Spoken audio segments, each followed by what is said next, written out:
پەرتوخانە دەستگایەکی زانستی ڕۆشنبیری کۆمەڵایەتی پەروەردەیە کە لەگەڵ پێداویستیەکانی سەردەم و ئامانجەکانی کۆمەڵدا بگونجێت. هەروەها ڕۆڵێکی کاریگەری هەیە لە پێشکەوتن و ئاسانکاری و باشترکردنی ژیان و فێرکردن و پەروەردەکردن. ئامانجی پەرتوخانە کۆکردنەوەی سەرچاوە زانستی و ڕۆشنبیری و کۆمەڵایەتی و پەروەردەیەکانە و هاوکات فراهەمکردنی کەشێکی ئارام و دروستکردنی تاکێکی خوێنەر و ڕووناکبیر و ژیان دۆستە. من مامۆستا سۆنیا، مامۆستای زمانی کوردی، ئێستا لە پەرتوخانەی مارگرێتم. بە پێویستم زانی جارێکی تر گرنگی پەرتوک و پەرتوخانە بدەمەوە بەگوێی فێرخوازاندا و هانیان بدەم بۆ خوێندنەوەی پەرتوک لە بوارە جیاجیاکاندا جیاواز لە پرۆگرامی خوێندن. پەرتوک کۆگایەکی پڕزانست و زانیاری هەمەڕەنگە، کانیەکی ئاوسازگاری ڕوون و هەمیشە خوڕە. هەر تاکێک بە خوێندنەوەی پەرتوک گۆش کرابێت هەرگیز بچووک نابێتەوە.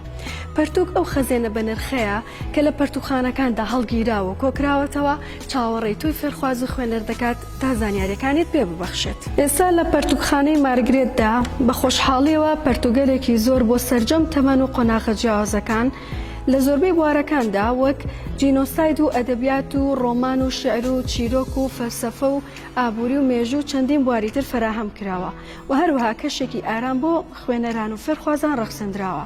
ئێستاش بەشێک لە فێرخوازانمان کە خوێنەری پەرتوکە جۆرا و جۆرەکان بوون لە بوارە جیاجیاکاندا بەشێک لەو پەرتوکانەی کە خوێندویانەتەوە سوودی لێ وەردەگرن پێشنیاری دەکەن بۆ خوێندنەوە.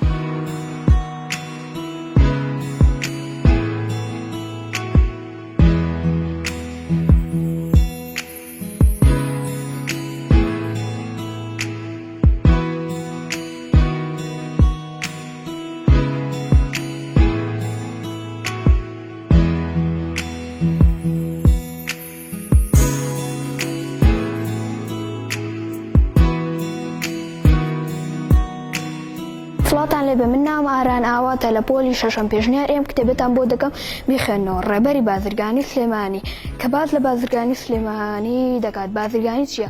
ئەو کارەیە لە وڵاتێک بۆ وڵاتێکی تر شت دەگوازینەوە یان لە هەرێمێک بۆ هەرێمێکی تر شت دەگوازینەوە. لە ساڵی 2008 سلێمانی پەرەی بە بازرگانیدا و چەندان کۆمپانیای گرنگ یارمەتی سلێمانیاندا و ئێستا کوردستان و سلێمانی بەیەکەوە یەکێکین لە باشترین وڵاتەکان لە نێوە لە بازرگانیدا. پێشنیاری ئەم کتێبەدان بۆ دەکەم بیخێنەوە.